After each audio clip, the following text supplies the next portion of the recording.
What's the weather like in your country?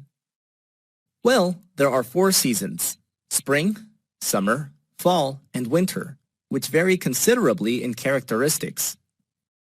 What kind of weather do you like? I enjoy hot weather. There are more things to do when it's sunny. I love swimming and sunbathing. What months have the best weather in your country? I believe it depends.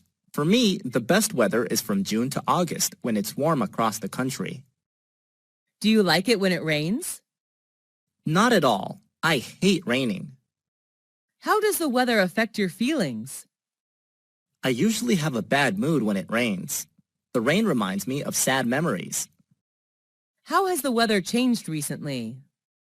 Due to global warming, the weather has become more and more unpredictable. It's boiling hot in summer and freezing cold on winter days. Do you usually watch the weather forecast? No, not very often. What's your favorite season? Why? Let's see. I love spring when trees and flowers blossom. What do you like to do when it's windy? When it's windy, I like flying a kite with my friends. That's interesting.